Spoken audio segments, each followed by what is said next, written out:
Aujourd'hui, avoir des enfants, c'est devenu de droite, je sais pas pourquoi. J'ai beaucoup de mal à croire à ce concept de regret maternel. Bienvenue sur Feméliste. Là où les esprits libres prennent le pouvoir. Feméliste. Aujourd'hui, sur Feméliste, on reçoit Gabrielle Cluzel pour parler de la place des enfants dans notre société. Gabrielle Cluzel est journaliste, éditorialiste et chroniqueuse. Elle intervient régulièrement sur CNews et Europe 1 et est rédactrice en chef de Boulevard Voltaire. Elle a aussi publié plusieurs livres et est mère de 7 enfants. Dans une France où la natalité atteint un niveau historiquement bas et où les lieux interdits aux enfants se multiplient, Gabrielle Cluzel nous alerte. Vivons-nous dans une société qui n'aime plus les enfants? Les discours positifs autour de la maternité manquent et ce sujet nous est particulièrement cher avec Dora parce qu'on vient d'un féminisme qui a longtemps abordé cette question sous un angle négatif. Cet entretien avec Gabrielle Cluzel, qui est un peu à nos yeux Wonder Woman, et vous allez rapidement comprendre pourquoi, c'est exactement ce qu'on aurait eu besoin d'entendre un peu plus tôt dans nos vies. Bonjour Gabrielle Cluzel, merci d'être là. Alors moi, l'intro de votre livre m'a fait beaucoup rire par son ton qui est très drôle et piquant. Je vais lire une phrase que j'ai trouvée hilarante. Donc vous écrivez « Je le confesse, j'ai pollué. En pensée, je rêvais d'avoir des bébés. En parole, je l'ai même dit à celui qui allait être leur père, autant le prévenir tout de suite, par action. Donc je les ai faits et par omission, j'ai oublié de demander la permission aux écolos. Puis j'en suis fière. Plus pervers encore, j'aime mes polluants atmosphériques, je les soigne et je les embrasse. Jusqu'à où peut aller le vice? Je fais partie des affreux BIMX. Alors dites-nous, c'est quoi un BIMX? En fait, c'est un acronyme, je suis la seule à en faire partie puisque je l'ai inventé. Vous savez que les Ginks ont eu les faveurs de la presse pendant des semaines et même des mois. Alors avec mon accent épouvantable, je vais vous redire ça. Green Inclination No Kinks. C'est ça, un geek? Green Inclination No Kids, voilà. Et moi, je suis donc l'inverse, c'est-à-dire Baby Inclination Many Kings. Alors, c'est dur à dire, Binks, voilà. Et c'est vrai qu'il m'a semblé important de montrer que non, les Ginks ne représentaient pas toutes les femmes, que c'était pas vrai. Alors, dès qu'on met un acronyme en anglais, forcément, ça devient un phénomène tendance. Donc, on est persuadé que si on n'en fait pas partie, on est ou un délinquant ou quelqu'un de ringard. Donc, j'ai revendiqué faire partie des BIMX et j'ai essayé de développer cette idée dans ce livre. Et parce qu'aujourd'hui, la vraie transgression, c'est d'être mère. Et vous savez, il est beaucoup plus punk d'avoir beaucoup d'enfants que de ne pas en avoir. Je suis une vraie marginale au sens propre du terme, puisque quand je dois inscrire tous les noms de tous mes enfants, je suis obligée d'aller dans la marche parce qu'il n'y a pas assez de lignes. Donc, je voulais développer cette idée qu'il y avait la possibilité de cette voie-là aussi. Voilà. Est-ce que vous pouvez nous dire rapidement, donc vous en avez 7? Oui. Ils ont quel âge? Enfin, juste dresser un petit tableau pour que les gens comprennent. Le dernier a 13 ans, l'aîné en a 28, mes 2 aînés ont elles-mêmes des enfants aujourd'hui. Et donc j'en ai 7, dont 3 collèges, les 3 derniers sont collège, lycée. Que vous dire de plus? J'ai toujours, c'est vrai, rêvé d'avoir des enfants et pourtant, je ne corresponds sans doute pas à l'idée que l'on se fait. Vous savez, on parlait en Allemagne autrefois, c'était quoi? Kinder, Küche, Kirche. Je ne sais pas faire la cuisine, j'ai 2 mains gauches, je ne sais pas coudre. La dernière fois que j'ai cousu quelque chose sur un déguisement de mon fils, la maîtresse l'a félicité en lui disant bah, bravo, c'est bien d'avoir cusu toi-même, parce que c'était tellement de travers qu'elle n'a pas pu imaginer que c'était pu être fait par sa mère. Donc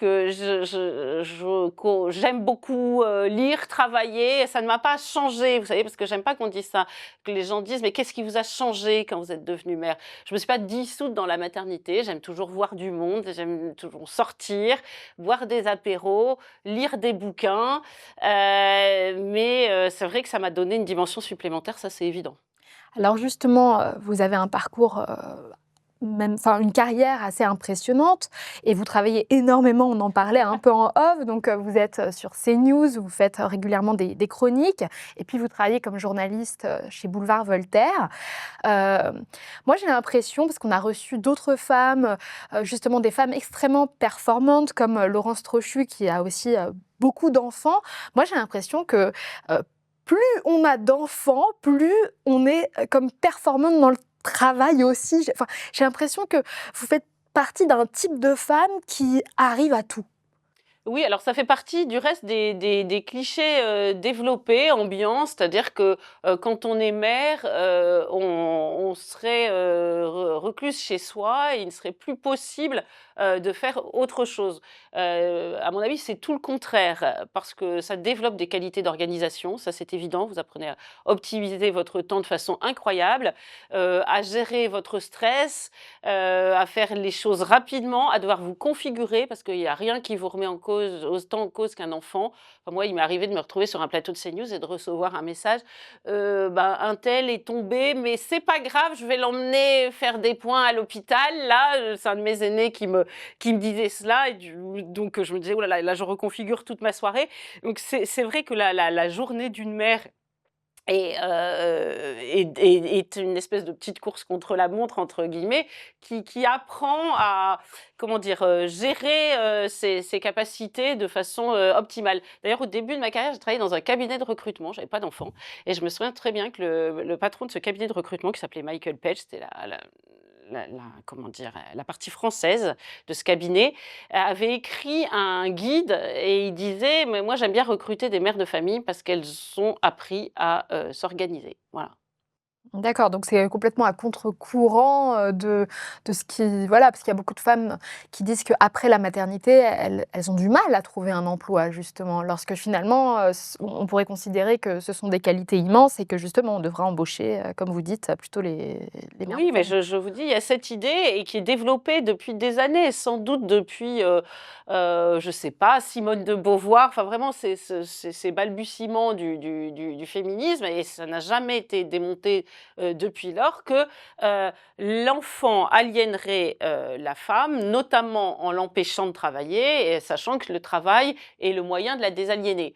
Or, en réalité, nous sommes la preuve vivante, et plusieurs d'entre nous, que travailler et avoir des enfants est évidemment possible. Moi, je m'occupe de Boulevard Voltaire, j'ai quand même pas mal de gens autour de moi, des collaborateurs, de gens à gérer, si j'ose dire, je ne sais pas si on peut utiliser ce mot-là.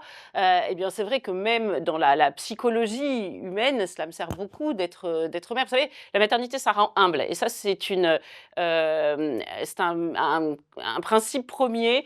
C'est-à-dire qu'élever un enfant, ce n'est pas une science exacte.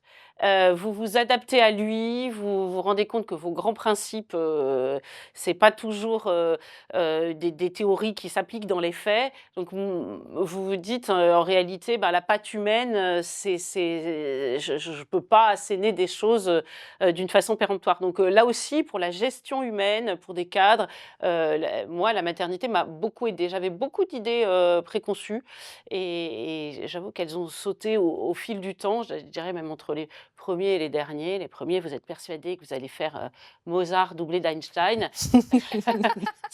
qui parle 4 langues. Et les derniers, vous vous dites, bah, déjà, si j'en fais quelqu'un de bien, ce sera super. Et d'ailleurs, ils sont bien. Je suis contente. Quel grand principe, quelle valeur vos enfants ont ébranlé? Pardon, j'ai pas entendu. Quel grand principe, quelle valeur vos enfants ont ébranlé en vous? Vous dites qu'au fur et à mesure de la maternité, finalement, il y a certains grands principes qu'on laisse s'en aller. Est-ce que vous pouvez nous donner des exemples? Il y a beaucoup de choses que ça, qui ont changé en moi. Déjà, je me suis rendu compte que, encore une fois, vous avez plusieurs enfants, vous pouvez leur appliquer la même éducation, et pourtant ça ne donnera pas le même résultat. C'est assez étonnant. Quand vous avez une recette de cuisine, a priori, à la fin, il y a le même soufflé. Là, c'est proprement différent. Donc, c'est vraiment, ça vous fait réfléchir sur la liberté de chacun, sur le fait que vous n'êtes pas omnipotent, c'est-à-dire que vous avez de l'influence sur votre enfant, évidemment, vous êtes un peu la boussole quand même, mais, mais vous ne pouvez pas tout faire, c'est pas possible, vous n'êtes pas le bon Dieu, hein. Et puis, et d'une certaine façon, donc encore une fois, ça vous rend humble parce que vos actions, c'est pas comme une équation, ça ne rend pas un résultat absolu à chaque fois. Donc, moi, je dis souvent aux parents, d'ailleurs, il y a beaucoup de parents que ça perturbe parce qu'ils se disent, mon enfant suit une voie qui me déconcerte. Bah oui, les parents ne font pas tout. Il y a une forme de liberté individuelle. Moi, j'ai compris cette notion de liberté de chacun dans l'éducation des enfants. Mon regard aussi a changé sur les enfants des autres. Vous savez, quand on a des enfants, parfois vous arrivez dans un restaurant, par exemple, les gens vous regardent un peu de travers. J'ai vécu ça notamment en Allemagne. En Allemagne, il n'y a vraiment pas beaucoup d'enfants. Une fois, nous sommes arrivés avec tous nos enfants. On serait arrivé avec 7 pitbulls, je pense qu'ils auraient fait la même tête. Et c'est vrai que cela vous apprend à accepter, comment dire, la volubilité des autres enfants. Un enfant, c'est vrai que c'est un être de chair et d'os, il faut accepter. Bien sûr, on l'éduque, mais qu'il ne reste pas dans un fauteuil toute la journée. Sinon, c'est triste parce qu'il est fasciné par son écran et ce n'est pas le but. Donc, cela aussi, ça m'a rendue extrêmement compréhensive avec les enfants des autres.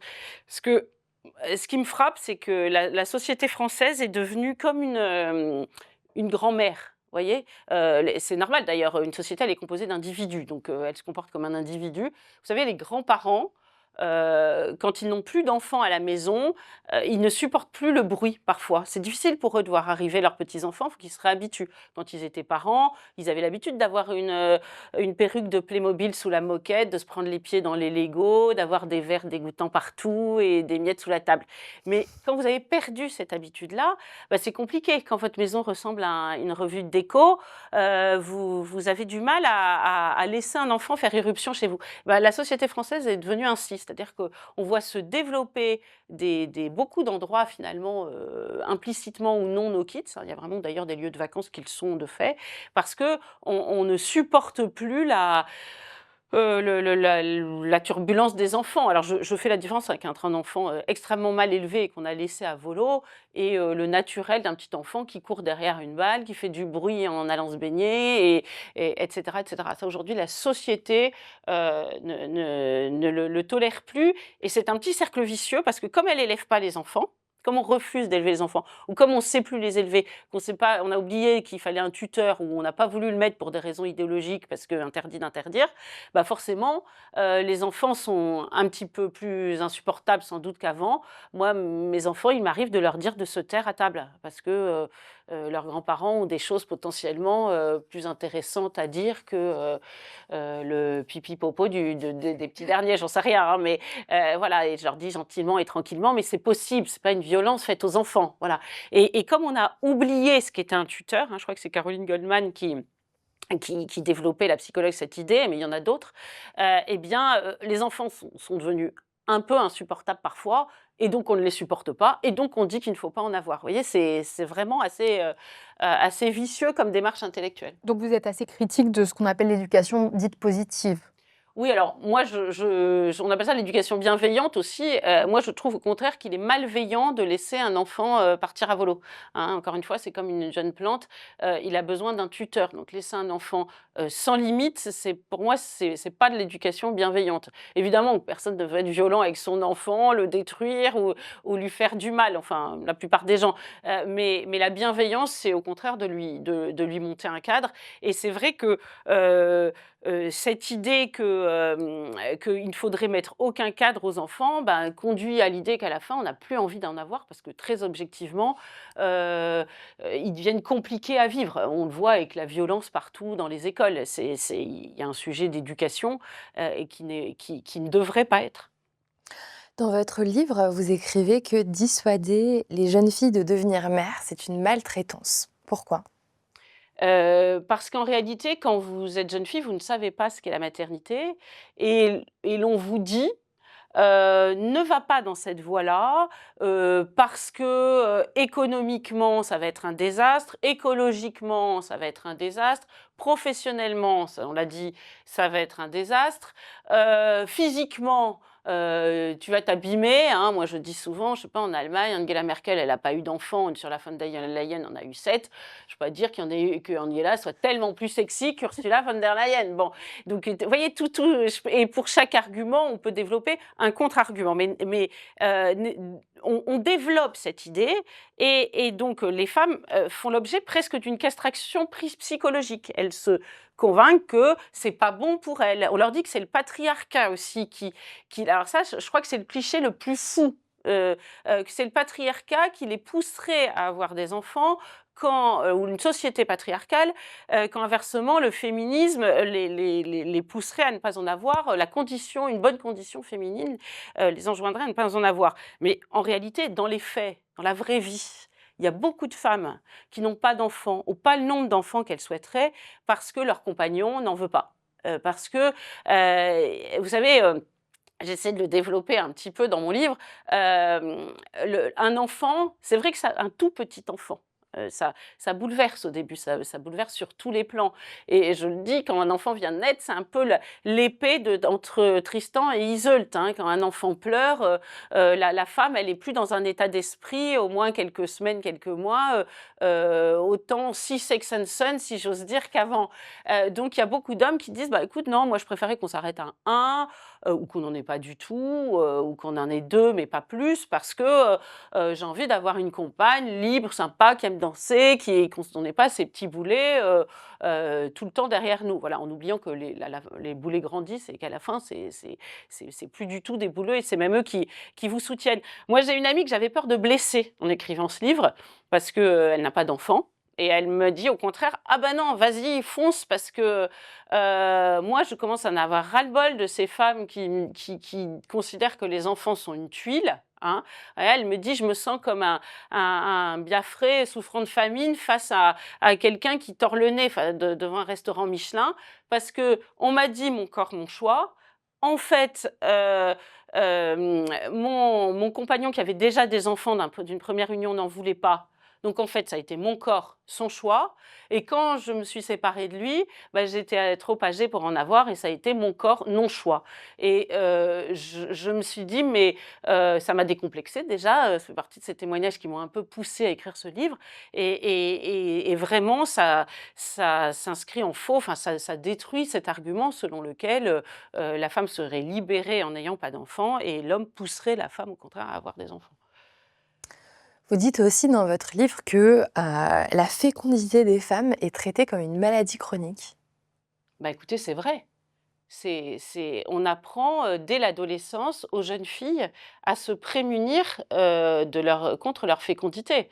Dès qu'elles sont en âge de procréer, on leur dit bah faut que tu prennes la pilule du lendemain. Je crois que c'est le seul médicament, enfin je sais pas comment appeler ça, produit pharmaceutique que l'on peut prendre sans l'accord, même mineur, hein, sans l'accord des parents.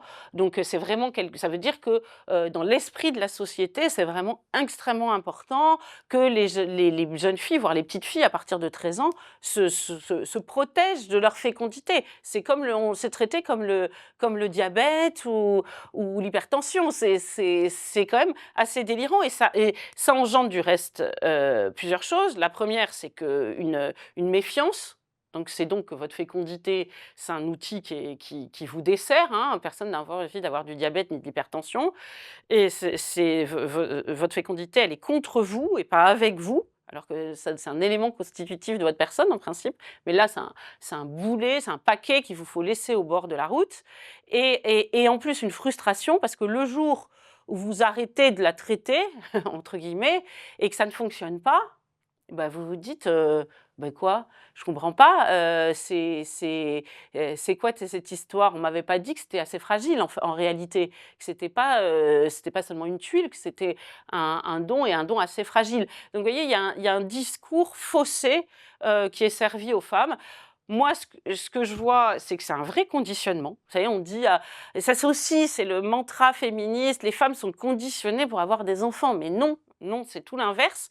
C'est une institutrice qui me disait ça. Elle me dit, dans des petites classes, quand je demande qui veut être maman, toutes les petites filles lèvent le doigt. À 25, plus personne. Mais qui est plus près de l'état de nature? Vous savez, on dit la vérité sort de la bouche des enfants, puisqu'ils n'ont pas encore appris la bienséance. Bah, la petite fille de 5 ans, pas celle qui a été formatée, c'est la femme de 25 ou la jeune femme, la jeune fille. Donc, il est quand même évident que le conditionnement est là.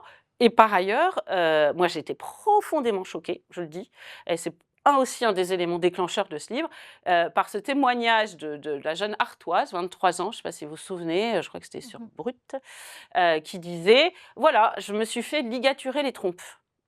Donc elle explique que c'est extrêmement simple. On lui a demandé 4 mois de délai de réflexion. 4 mois de délai de réflexion pour éradiquer la vie féconde d'une femme, parce que c'est très, très compliqué, hein. J'ai regardé sur, j'ai demandé conseil à tout un tas de médecins. Reperméabiliser des trompes, c'est compliqué, voire impossible parfois, souvent. Et donc 4 mois de délai pour prendre une décision qui l'engage pour la vie, que c'est elle de son avis quand elle aura 40 ans sur le sujet. Vous imaginez? On est dans un monde où on peut revenir sur tout. On peut changer de métier, de compagnon, d'études, on peut tout changer, tout est réversible, il y a des passerelles partout. Et là, finalement, on enjoint les filles à faire ce geste. Pourquoi je dis qu'on les enjoint? Parce qu'on le rembourse. On le rembourse intégralement. J'ai vérifié là aussi. C'est du Elle le délire, dit ça. dans sa vidéo. Quoi, non? C'est du délire que ce soit C'est remboursé. Alors, intégralement. c'est paradoxal du reste, mais parce qu'il faut comprendre la logique. Pour les jeunes filles, alors c'est pour les filles majeures quand même, de 18 à 26 ans, parce que après, pour les femmes plus âgées, c'est pas remboursé intégralement par la sécurité sociale, mais la mutuelle prend en charge le restant. Mais pour les jeunes filles, parce que c'est considéré comme un moyen de contraception. Donc, comme la contraception est remboursée pour les jeunes filles intégralement de 18 à 26 ans, on leur rembourse la ligature des trompes. Mais je me dis, mais C'est un scandale. quelle violence! Mais quelle violence! Moi, elle m'a presque fait pleurer. À un moment dans sa vidéo, elle dit simplement, et j'ai senti le doute s'instiller dans son esprit à ce moment-là, enfin le doute qui avait germé, elle dit: «Ah, on ne m'a pas dit que j'aurais pu faire congeler mes ovocytes. Si on me l'avait dit, je l'aurais peut-être fait». Voilà. Ah, Voyez? aïe. Voilà. Mais vous voyez un peu la violence Ouais. Oui, de... elle doit être sans doute en pleine crise féministe et elle a décidé de faire ça et peut-être qu'elle en reviendra du féminisme comme Marguerite et moi. Oui, mais ce geste-là, ça va être compliqué de Oui, revenir oui, dessus. on ne peut pas revenir dessus. Mais en tout cas, ce que vous dites me fait réagir vis-à-vis de mon propre parcours personnel. Moi, je sais qu'on m'a donné la pilule avant même... je prenais la pilule avant d'avoir mon premier rapport sexuel depuis des années. J'ai pris la pilule, je pense, à partir de 12 ans, quelque chose comme ça. Et effectivement, on m'a donné la pilule parce que j'avais un petit kyste ovarien ou je ne sais plus exactement. Et j'ai pris la pilule sans même comprendre. Et vraiment, on m'a donné la pilule comme pour traiter un problème de santé qui était donc ce problème de kyste qui était en lien apparemment avec ma fertilité. Mais effectivement, j'ai mis du temps à me... Enfin, pour moi, prendre la pilule, c'était super, c'était pour me soigner, c'était très très bien et j'avais pas les connaissances nécessaires pour comprendre ce qu'on me donnait là en fait, pour comprendre que bah effectivement ça impactait véritablement ma fertilité et que enfin des années après j'allais arrêter. Mais ceci dit, ça oui, il y a quelque chose de très très vrai dans ce que vous dites là, quoi. Bah, la pilule est l'outil par essence de libération sexuelle. C'est le intouchable. C'est l'icône intouchable. Et c'est vrai qu'on la donne très vite, votre histoire ne m'étonne pas, mais très vite aux jeunes filles. Alors je crois que c'est Marianne Durano qui a raconté ça dans son livre. Je ne sais pas si vous avez lu son bouquin, très intéressant, qu'elle a sorti il y a quelques années. Et elle dit finalement, on fait passer une visite chez le gynéco à des petites filles, hein, C'est ça. pardon, parce qu'à 13 ans, on a une petite fille quand même, et on leur donne la pilule, ou et elle dit, et je crois qu'elle utilise, c'est elle qui utilise cette expression, elle dit, c'est comme si on disait, bon, ok, bonne pour le service, vous voyez? Et c'est un peu violent, mais il pourrait y avoir Oui, une ça. réflexion féministe sur ces sujets-là. une vraie réflexion. C'est-à-dire se dire, mais finalement, est-ce que c'est la fille qu'on sert? Alors, il y a un petit peu cela aujourd'hui parce que certaines jeunes femmes ne veulent plus prendre la pilule parce qu'elles considèrent prendre des hormones, et évidemment, c'est vrai, durant toute sa vie féconde, c'est quand même pas rien. Il y a des conséquences écologiques aussi, hein, à la pilule. Donc, certaines du reste viennent à la ligature des trompes pour ces sujets-là. Mais néanmoins, la pilule n'a jamais été vraiment remise en cause. Et surtout, derrière, on voit bien que finalement, on se dit il faut que la fille soit prête pour la relation sexuelle. Vous voyez, c'est quand même un fruit aussi de toute cette démarche de libération sexuelle post-68 Ardes, là, en étant libérée de la conséquence qui est la maternité. Mais là encore, est-ce que la vraie gagnante, c'est la femme ou est-ce que c'est potentiellement l'homme? Jamais personne ne s'interroge sur ces sujets-là. Vous voyez, et c'est ce qui me frappe, ce qui me pousse à dire que le féminisme est quand même un totalitarisme. Parce qu'il n'y a pas de courant féministe. On pourrait, dans tous les féminismes qu'on voit, avoir une branche qui dirait ben moi, je défends la maternité et je considère que ça fait partie constitutive de la femme et qu'au contraire, le dénatalisme est contre la femme. Et on pourrait même dire que finalement, c'est le patriarcat. Alors, c'est mal appelé le patriarcat, parce qu'en l'occurrence, ils ne sont pas pères, mais le masculinarcat, là, puisqu'on parle toujours de masculinité toxique, qui pousse les femmes à ne pas avoir d'enfants. Mais en réalité, il n'y a pas de réflexion là-dessus. Il y a pas. Vous savez, quand on parle d'homme enceint, c'est quand même un truc de fou. Moi, je n'ai jamais vu dans aucune civilisation, même les plus archaïques, même les plus oppressifs pour la femme, qu'on remettait en cause ce privilège exorbitant qu'est la maternité.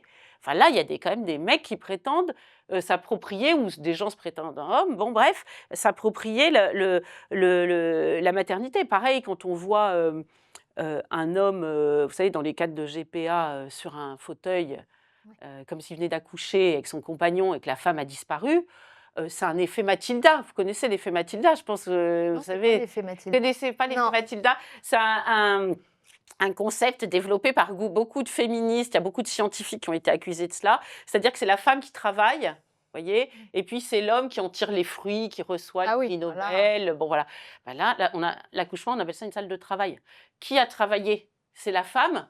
Et c'est les hommes qui en tirent les fruits et qui font comme s'ils avaient accouché. Mais personne dénonce cet effet Mathilda-là. Donc, vous voyez, sur la maternité, il y a une grande hypocrisie, alors du féminisme, en tout cas du féminisme qui a pignon sur rue et qui est dominant aujourd'hui, alors qu'il pourrait y avoir finalement, même avec un logiciel de défense de la femme, une réflexion sur ces sujets. C'est vrai que on a commencé par dire à la femme, ta fécondité, c'est un peu nul, tu la laisses sur le côté, elle te dessert, voilà.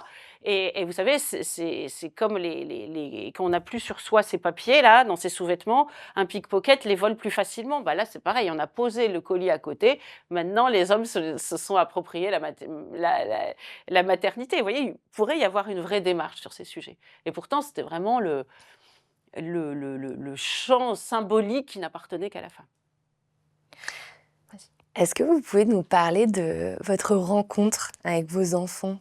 C'est un truc dont on vient de parler hors caméra, voilà, qui, moi, me semble merveilleux. J'aimerais citer un passage de votre livre. D'ailleurs, vous écrivez que la maternité empêcherait de voyager, de faire des rencontres. Mais comment ne pas préférer 1000 fois faire la rencontre de ses propres enfants plutôt que celle des autres à l'autre bout de la terre? Oui, c'est vrai que la rencontre de chacun de mes enfants, je ne peux pas vous le dire mieux que ça a été Noël. Voilà, on vous ramène un petit paquet tout propre. Alors, on vous le pose sur vous aussi, ça c'est complètement génial. Et puis, on vous rapporte un petit paquet tout propre dans un berceau en plexiglas. Vous savez, j'avais des vieux souvenirs de quand j'avais 8 ans, que j'ouvrais une boîte avec une poupée Corolle à l'intérieur. C'était merveilleux. J'étais fière, mais vous pouvez même pas imaginer. Je sais que c'est un peu ridicule l'orgueil Non. d'une mère, mais vous ne pouvez pas imaginer montrer à quel point j'étais fière. Vous savez, on dit des femmes enceintes qu'elles sont pleines. Et ben, c'est vraiment un vrai sentiment de plénitude. Alors pourquoi je donne cet exemple? Parce que dans son livre, Corinne Mayer, je pourrais vous en parler pendant des heures de ce bouquin, No Kids, parce que je trouve que c'est un monument d'hypocrisie et de fake news, si j'ose dire. Elle dit ça un peu, elle dit on peut plus voyager de la même façon parce que quand on a un bébé. Alors c'est vrai que vous n'allez pas crapahuter de la même façon avec un tout petit, encore que moi j'ai fait pas mal de choses avec mes enfants, mais il est vrai que quand vous venez d'accoucher, vous n'allez pas monter la napurna, ça c'est une évidence. Bon. Mais je me dis, c'est fou parce que dans le voyage, on développe l'idée que rencontrer les autres serait une chance, et ce qui est vrai, c'est toujours intéressant de rencontrer les autres, et notamment les enfants des autres, mais nos propres enfants, mais c'est encore mieux. Et Marguerite Duras, c'est la seule féministe qui a une parole sur la maternité un peu valorisante, enfin une féministe, encore une fois, autorisée. Peut-être parce que son premier enfant, elle l'a perdu. Alors je pense qu'elle a connu une grande souffrance et par contraste, elle s'est dit: «Mais quelle chance d'avoir des enfants», elle en a eu d'autres et elle dit: «Il faut avoir des enfants, ne pas avoir d'enfants, c'est se priver de rencontrer la moitié de l'humanité» et ça m'a paru vraiment frappant et puis c'est une forme d'égoïsme aussi parce qu'on se duplique, hein, un peu, vous voyez, quand on a des enfants. C'est-à-dire que, il faut s'aimer pour avoir des enfants. Heu, Moi, je me dis que les femmes aujourd'hui s'aiment plus Mais parce ça, je trouve qu'elles que c'est ont une pas envie de phrase se très, très reproduire. forte. Ouais. Marguerite et moi, on n'a pas d'enfants.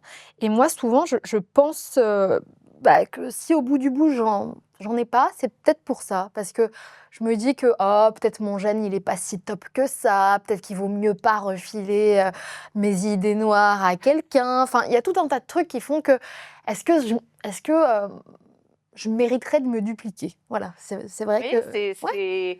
c'est c'est fou comme pensée. Bah, moi, ça Mais me semble fou de penser qu'on doit se non, c'est mais je l'inverse, comprends. c'est cette Je confiance en comprends, mais soi c'est de vrai que vous dire, avez raison. Il faut être un peu égoïste, voire mégalomane, hein, pour se ouais, dire qu'on mérite de se dupliquer. Mais néanmoins, c'est une joie immense, un peu la chanson de Joe Dassin, vous savez, ça sera un peu toi et moi. C'est vrai que l'enfant, d'ailleurs, c'est un peu toi et moi, puis c'est un peu ni toi ni moi, parce que c'est quelque chose ouais. qui est encore autre. Mais je crois profondément qu'aujourd'hui, les sociétés occidentales sont quand même dans l'idée qu'elles ne méritent pas de se reproduire. Vous voyez, je cite dans mon livre un bouquin qui s'appelle Enfants de nazis. L'auteur, alors c'est extrême évidemment, mais ça procède un petit peu de la même philosophie. L'auteur analyse le fait que des enfants de nazis n'ont pas voulu transmettre les gènes. Mais je me dis, dans une société occidentale qu'on a ultra culpabilisée sur tous les plans, vous voyez, si on se prend chacun en poupée russe, on a tous des torts. Nous sommes occidentaux, nous avons opprimé les autres pays, ou voire nous sommes racistes. Nous sommes l'espèce humaine, pour les antispécistes, nous opprimons les autres espèces. Vous voyez, en tant qu'être humain, nous respirons, nous dégageons du CO2, donc nous polluons, nous sommes coupables de polluer. Non, mais quand vous entassez toutes ces culpabilités, à la fin, vous dites, non, mais je mérite qu'une chose, c'est de mourir sans descendance. Et, et surtout qu'on m'oublie. À mon avis, il y a une vraie réflexion à avoir sur ce sujet. Il faut que les Occidentaux s'aiment assez, voyez, pour avoir envie de se dupliquer. Et puis même, voyez, ce qu'ils sont, notre civilisation par exemple, elle est transmise au premier chef par les hommes, par les petits, les enfants. Mmh. C'est-à-dire qu'une fois que vous aurez détruit les statues, brûlé les livres, interdit certains discours, s'il reste les enfants, moi mes enfants, dans l'intimité de la cuisine, je les élève comme j'ai envie de les élever. La cuisine, je parle de cette pièce-là parce que c'est la pièce peut-être la plus intime et resserrée de la maison, mais je leur transmets ma façon de penser, mon roman familial, qui est un petit bout du roman national. Je leur transmets mes valeurs, mes mœurs, ma façon de vivre. Et ce sont des petits êtres sur pattes qui transmettent un petit bout de la civilisation que j'ai reçue de mes ancêtres. Inversement, vous pouvez conserver toutes les statues, les musées, les monuments. S'il n'y a plus d'humains pour transporter cette civilisation, pour la porter, la civilisation est morte. Donc je crois que moi, je ne sais pas si c'est conscient ou inconscient, parfois je pense que c'est conscient. Quand un Yves Cochet, l'écolo, dit faut plus avoir d'enfants, ça pollue, et puis comme ça c'est très bien, on reçoit les enfants des autres, bah, je me dis c'est qu'il veut détruire notre patrimoine civilisationnel et qu'en revanche, il trouve intéressant de faire venir le patrimoine civilisationnel des autres. Les autres sont mieux que les nôtres. C'est l'inversion, vous savez, de la fable du hibou. Mon père disait souvent, ma mère qui était très fière de ses enfants, on dirait la fable du hibou. Vous la connaissez, mes petits sont l'aigle et le hibou. Mes petits sont beaux, mignons, charmants sous tout rapport, je ne sais plus exactement. Donc, il lui dit ça, le hibou, à l'aigle, pour dire, prends pas mes petits, hein. Va pas les voler, mais tu les reconnaîtras facilement, ils sont beaux, mignons, charmants. Puis le hibou, il voit les enfants, il se dit, non, l'aigle, il voit des petits oisillons, il se dit, oh, bah, ça doit pas être les enfants du hibou parce qu'ils sont moches. Donc il les prend. Mais c'est une fable pour se moquer un peu de l'amour parental. Mais c'est inversé chez nous, c'est-à-dire nous préférons les enfants des autres à nos propres enfants. Vous êtes de plus en plus nombreux à nous suivre sur cette chaîne, on vous en remercie vraiment. Et si vous voulez nous aider à faire grandir cette chaîne, à diffuser ce contenu, n'hésitez pas à le partager autour de vous, à liker cette vidéo, c'est super important. Et puis à vous abonner évidemment à cette chaîne. Produire ces vidéos féministes a un coût, c'est pourquoi vous pouvez nous venir en aide en nous faisant un don sur le lien en description ci-dessous. Merci beaucoup. Est-ce qu'au final, avoir beaucoup d'enfants aujourd'hui comme vous, c'est pas un acte militant quelque part? Ah non, je ne les ai pas eus par militantisme. Non, je ne les ai pas eus par militantisme, mais c'est vrai que j'ai toujours aimé le modèle des familles nombreuses. Ça, c'est vrai.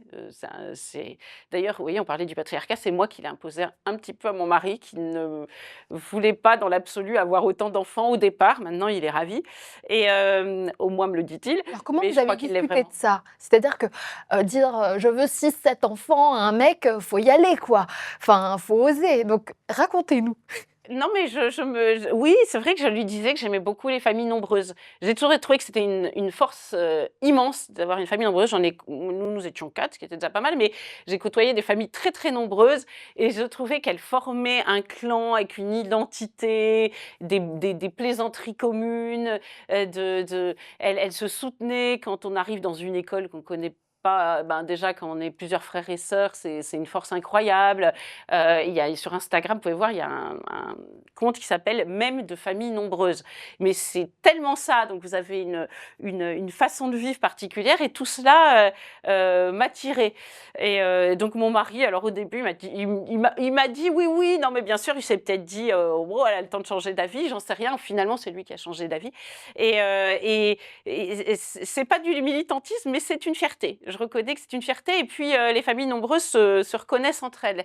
Et elles ont une caractéristique, c'est qu'elles sont souvent très accueillantes. C'est-à-dire que comme vous avez l'habitude d'avoir un vaste bazar chez vous, un de plus, un de moins, c'est pas compliqué. Donc, c'est vrai que c'est souvent des familles avec portes ouvertes. Et puis, les aînés élèvent un peu les derniers, entre guillemets, parce que voilà, donc la voie est tracée. Je dirais que les plus difficiles à élever sont les aînés et les derniers, vraiment, là, c'est extrêmement facile. Donc, non, c'est pas, je ne dirais pas que c'est un acte de militantisme, mais je dirais que c'est une vraie identité, une vraie fierté. Ouais. Pourquoi est-ce que c'est plus difficile d'élever les aînés que les suivants? La rencontre se fait pas de la même façon? Ah non, non, si les aînés, si, j'ai trouvé, extraordinaire cette rencontre qui a un bouleversement, c'est vrai, des aînés. Non, non, ça a été c'est pas la rencontre, c'est plutôt que, bah, vous défrichez avec les aînés. Donc je pense que vous faites peut-être plus d'erreurs avec les aînés, encore une fois, vous pouvez vous dire: «Ah bah, il faut qu'ils fassent du piano, de la danse, de l'anglais, qu'ils aillent dans une école Montessori, que» et puis à la fin, vous vous dites: «Mais en fait, le mercredi après-midi, il a juste besoin de jouer, quoi, donc je lui fiche la paix», voilà. Et vous êtes plus volontiers dans cet état d'esprit avec le dernier qu'avec l'aîné. Donc déjà, vous lui mettez moins de pression et puis, c'est vrai que pour votre aîné, vous êtes le parent. Donc vous êtes un adulte et il porte sur vous un regard d'adulte. Alors que le petit dernier, sur vous, il porte toujours un regard d'adulte, mais il porte sur ses frères et sœurs un regard de jeune. Enfin, il le voit comme un jeune c'est un influenceur. L'aîné est un influenceur sur le petit dernier. Donc, quand vous dites à votre dernier, enfin là, t'es quand même super mal sapé là. Il se dit, bah, maman, elle est quand même d'un autre âge, elle date un peu de la guerre de 14, donc je ne veux pas l'écouter. En revanche, si son aîné lui dit: «Non mais t'as vu comment t'es sapé?» Là, il se dit: «Ah bon?» Voilà, Ah. donc c'est en cela que les aînés sont d'une grande aide. Voilà. Mais et sur cette question de la rencontre, moi, c'est une, je sais pas, c'est une question que Mais je me c'est suis toujours complètement fou, posée. c'est une, comment dire? C'est un moment qui est indicible, je vais vous dire franchement, qui est indicible, même si la parce que j'ai pas de point de comparaison. Je vous dirai après cette idée de la poupée, mais que vous recevez à Noël, mais sinon il n'y a pas de point de comparaison et c'est en cela que la dissuasion de la maternité est très dure parce que c'est privé d'une expérience absolument exceptionnelle et je dirais même que l'homme ne le connaît pas complètement cette expérience parce que lui aussi découvre son enfant à la naissance, c'est vrai, mais vous cette découverte, vous la faites presque quand vous êtes enceinte ou en tout cas, heu vous sentez cet enfant grandir en vous, bouger et donc vous le connaissez votre enfant avant de l'avoir vu. C'est pas pareil pour l'homme. C'est pour ça d'ailleurs qu'en cas de fausse couche, souvent l'homme et la femme ne réagissent pas de la même façon. Parce que pour l'homme, c'est une rencontre, qui a été faite vague, c'est un projet, on va dire. Il a vu vaguement une ombre à l'échographie et puis basta. La femme, elle, c'est son bébé qu'elle a Mmh. perdu. D'ailleurs, faut pas lui dire: «Mais c'est pas grave, tu en auras d'autres». Elle dit: «Non, non, mais attends, moi c'est celui-là que je voulais». Donc, et pourtant elle l'a pas vu. C'est ça qui est fou. Et donc, elle est très blessée par des petites phrases de ce genre-là. Et donc c'est vrai que c'est une rencontre progressive, en soi, et qui trouve son acmé évidemment, à la maternité. Moi, je me souviens de toutes les sages-femmes, vous voyez? C'est drôle ces métiers-là, hein. Il est sans doute mal rémunéré ce métier, mais moi je me souviens plus de mon banquier qui doit être infiniment plus riche, de mes divers, assureurs, je ne sais quoi, agents immobiliers. En revanche, je me souviens de chacune des sages-femmes qui m'a fait accoucher parce que c'est un moment tellement fort que que vous pouvez pas l'oublier. Mais je me dis: «Mais quel métier merveilleux d'accompagner, dans cette aventure aussi exceptionnelle, chaque femme». Donc heu alors vous êtes surpris vous-même parfois vous reconnaissez quelqu'un de chez vous, ça c'est assez drôle. Ça peut être fugace d'ailleurs, c'est-à-dire que dans le visage de votre enfant, vous voyez votre mère, votre belle-mère, c'est très amusant et puis, surtout, vous avez, alors là aussi, hein, je ne suis pas comme tout le monde, mais je sais que il est convenu de dire que ça n'existe pas. Vous avez un instinct qui se lève en vous, mais de lionne, vous voyez? Heu moi, c'est la seule mes enfants, c'est les seuls pour lesquels je pourrais mourir, hein. C'est donner ma vie. Et et et c'est drôle d'ailleurs parce qu'on dit aujourd'hui, on n'a jamais été au plus près aussi près des animaux, mais on nie l'instinct, enfin, on dit que nous sommes une espèce comme les autres, quoi. Mais on nie l'instinct maternel alors qu'on est, OK pour dire qu'il y en a chez les animaux, hein. Vous voyez une lionne, une chatte, tout ce que vous voulez, vous êtes d'accord pour dire qu'il y a un instinct maternel et on le nie chez la femme. Moi, je peux vous dire que c'est un instinct qui est fait d'amour, mais aussi qui peut être aussi de haine, hein, parce qu'il ne faut pas qu'on s'approche de votre bébé. Moi, les gens qui venaient tousser sur mon bébé, j'aurais pu les pendre en place de grève, voilà. Et c'est aussi une grande inquiétude parce que, c'est vrai que toute votre vie, quand vous entendez les gyrophares d'une ambulance, vous vous dites: «Est-ce que c'est pas mon fils qui vient de partir à vélo il y a 10 minutes?» C'est complètement fou, hein, vous êtes dans une grande ville, l'ambulance, ça peut être n'importe qui. Mais il y a cette idée-là. Donc, c'est une tempête de sentiments, voilà, et qui est assez indescriptible. Alors dans votre livre, vous parlez pas mal, du féminisme qui a rejeté la maternité. Est-ce que vous pouvez un peu nous parler de ces auteurs féministes anti-maternité?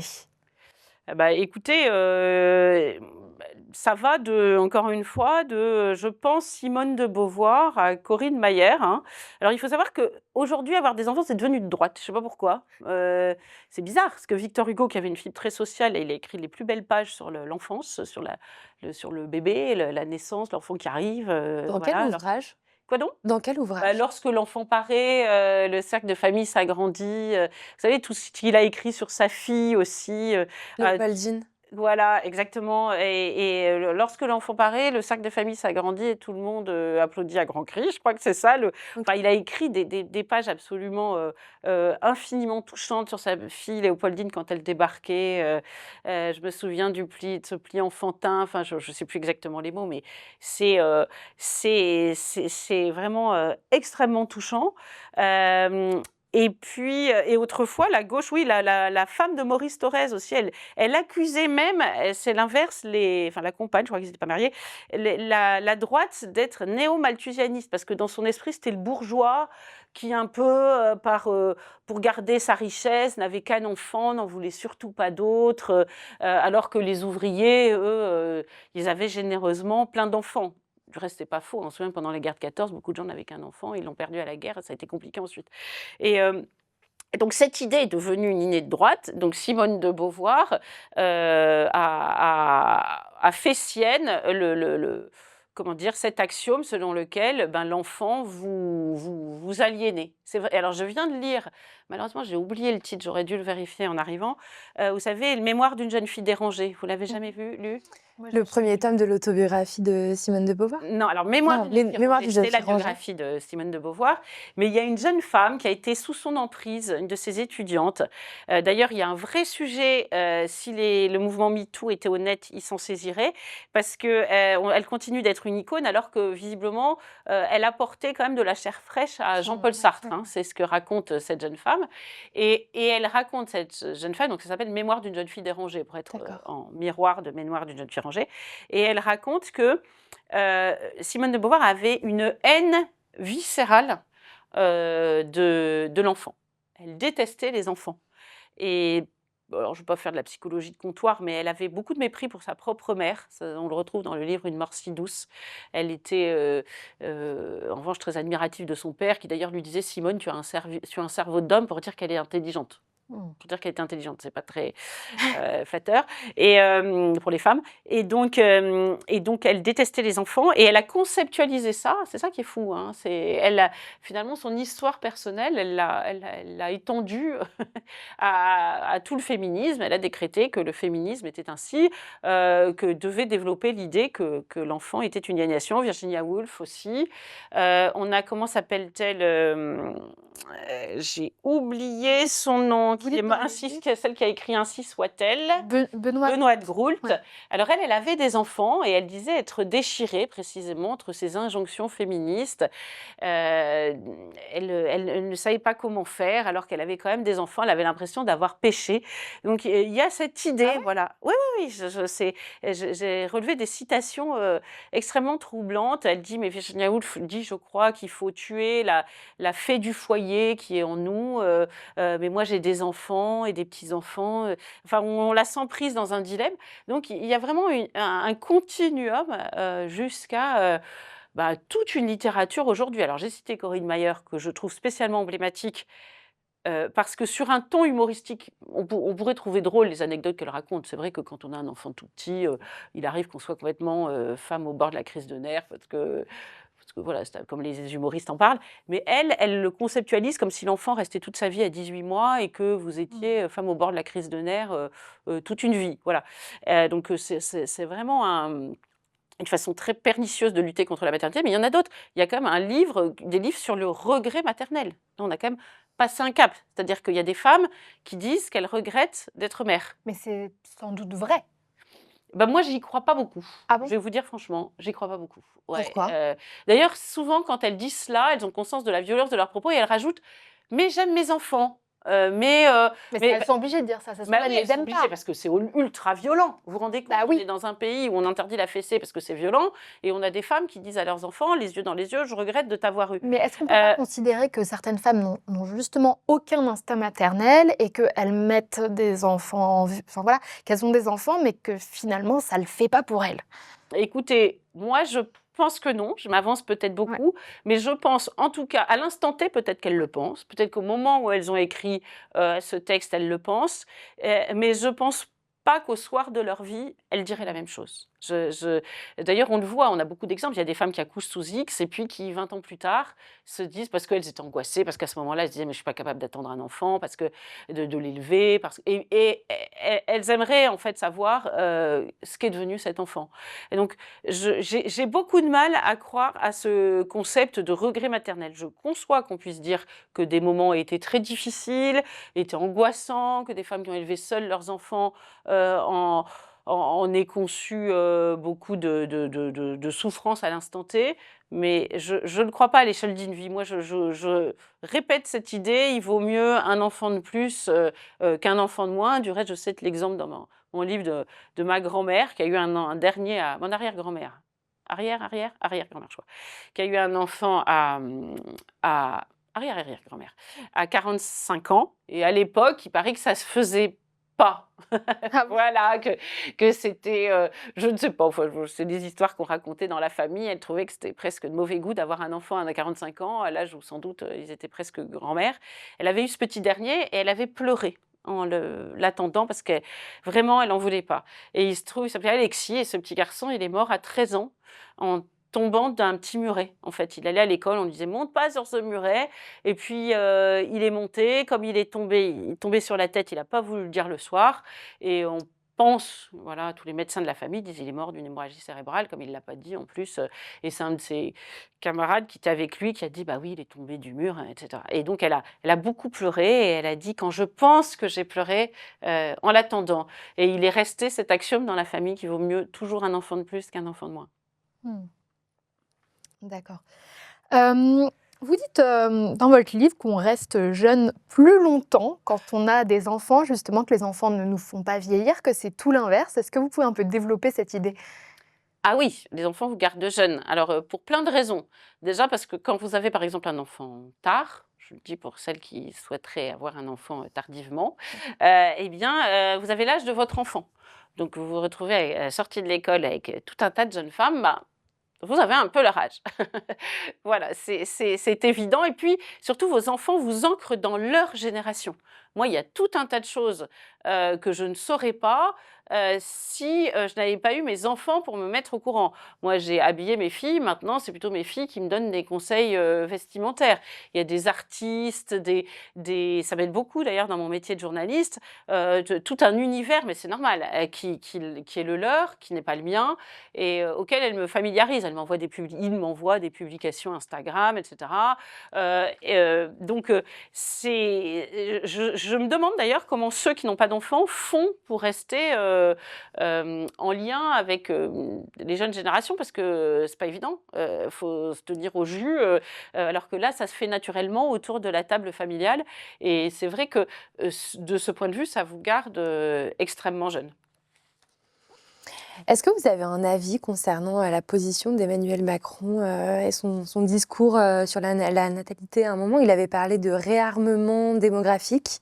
Alors, Emmanuel Macron, c'est comme toujours Emmanuel Macron, c'est-à-dire qu'il souffle le chaud et le froid, le oui et le non, et le en même temps. C'est-à-dire qu'il a parlé de réarmement démographique, mais au moment de la réforme des retraites, c'était vraiment le moment qu'aurait dû consacrer la mère.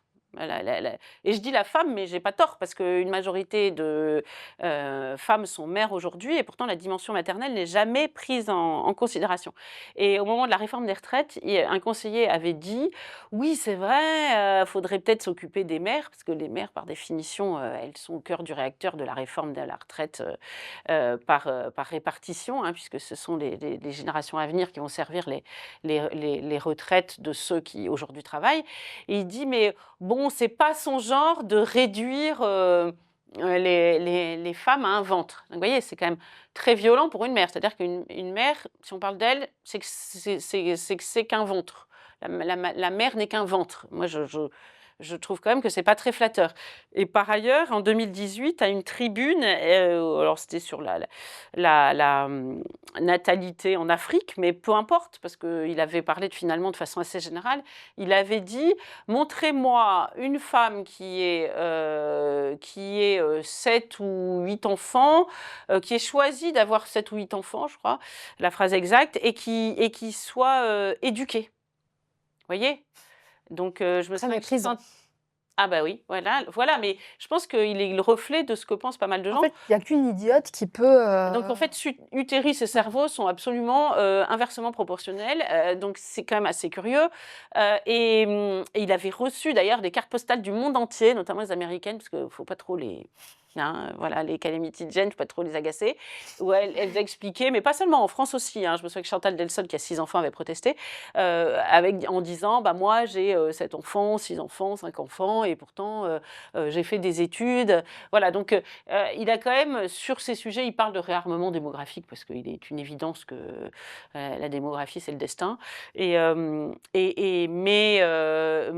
je ne crois pas qu'au fond de lui, il soit convaincu que la mère soit à promouvoir. Aujourd'hui, je dis, c'est une idée pétainiste de promouvoir la mère. C'est quand même un truc de fou, hein. Aujourd'hui, il y a la fête des mères, en fait, c'est la défaite des mères.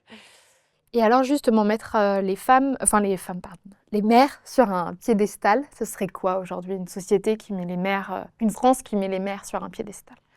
Écoutez, je ne sais pas s'il faut les mettre sur un piédestal, mais en tout cas, il ne faut pas les mettre plus bas que terre. Voilà. Je pense qu'il faut reconnaître aussi ce qu'elles ont fait pour la société.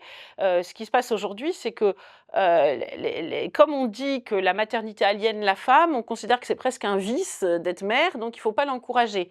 Donc, comment dire, on ne veut surtout pas aider la mère. Alors, c'est vrai qu'on dit que les politiques familiales qui ont pu être entreprises en Hongrie ou en Italie, qui sont purement financières, ne sont pas complètement efficaces, pas aussi efficaces qu'on aurait pu le penser, ou pas aussi vite. Ou elles n'agissent pas aussi rapidement, les mesures fiscales, bon.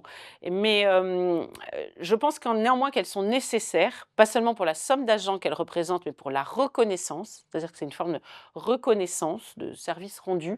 Parce que si l'on va par là, si on ne récompense pas d'une façon ou d'une autre la mère, ou l'on ne compense pas ses efforts, elle le fait pour son bonheur personnel, mais il se trouve que ça sert la société, eh bien, il n'y a pas de raison que les enfants de celles qui ont eu des familles nombreuses cotisent pour les retraites de celles qui n'en ont pas eu. Vous voyez, il y a un moment, il faut quand même qu'il y ait des vases communicants. Donc ça me paraît important. Mais c'est tout un état d'esprit à changer.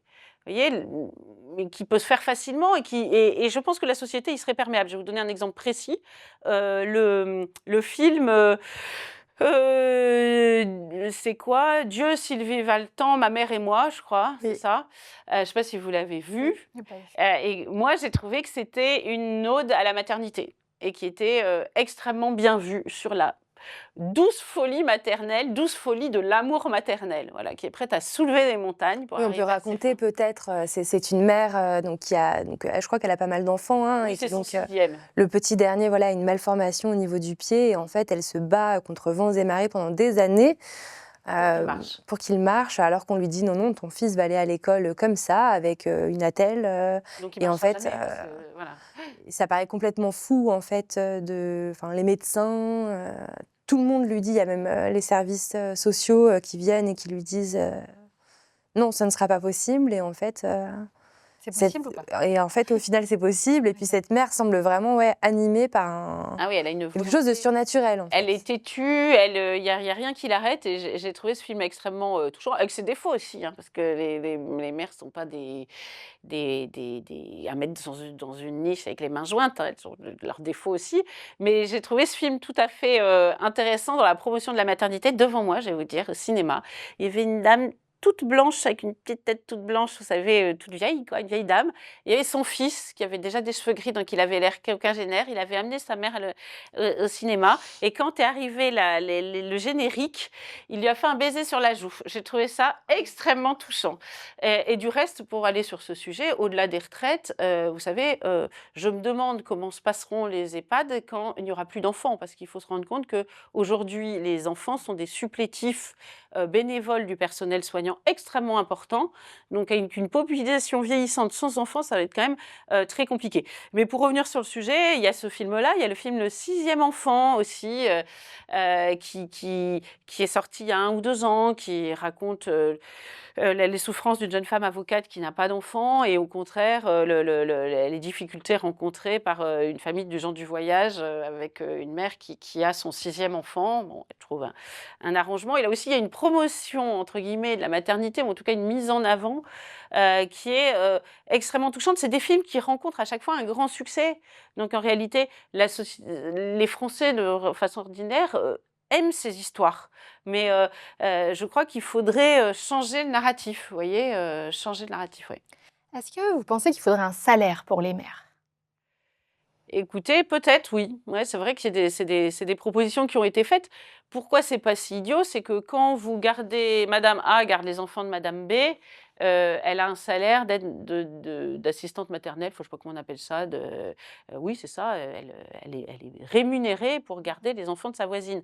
En revanche, si madame A garde les enfants de madame A, c'est-à-dire ses propres enfants, elle n'est pas rémunérée. Donc peut-être que, de fait, il faudrait trouver, moyen de mettre en place des rémunérations. On peut trouver beaucoup d'idées. Peut-être que, certaines, grand-mères qui se chargent des petits-enfants aussi, pourraient, être, rémunérées ou en tout cas compensées de certains efforts. Enfin, oui, je pense qu'il y a beaucoup de chantiers qui pourraient être intéressants, qui aujourd'hui ne sont pas du tout explorés parce qu'encore une fois, mettre la maternité en avant, c'est interdit.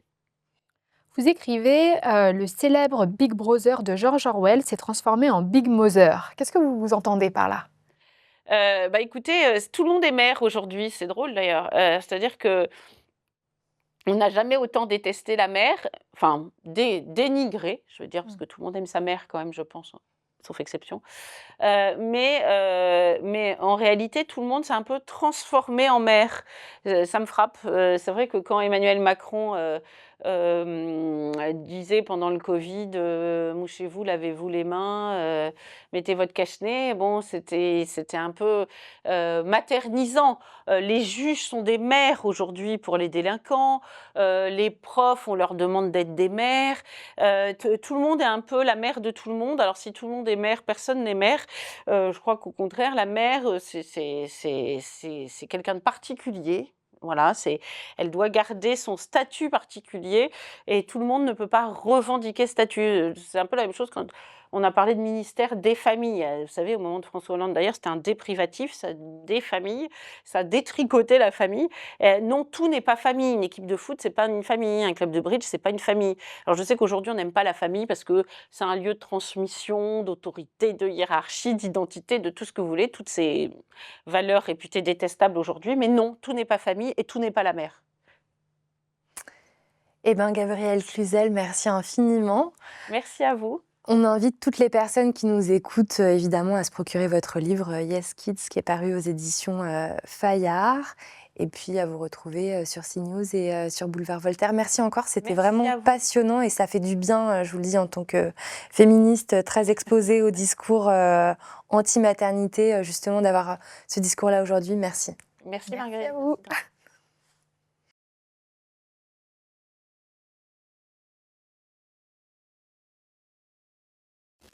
Vous êtes de plus en plus nombreux à nous suivre sur cette chaîne, on vous en remercie vraiment. Et si vous voulez nous aider à faire grandir cette chaîne, à diffuser ce contenu, n'hésitez pas à le partager autour de vous, à liker cette vidéo, c'est super important. Et puis à vous abonner évidemment à cette chaîne. Produire ces vidéos féministes a un coût, c'est pourquoi vous pouvez nous venir en aide en nous faisant un don sur le lien en description ci-dessous. Merci beaucoup.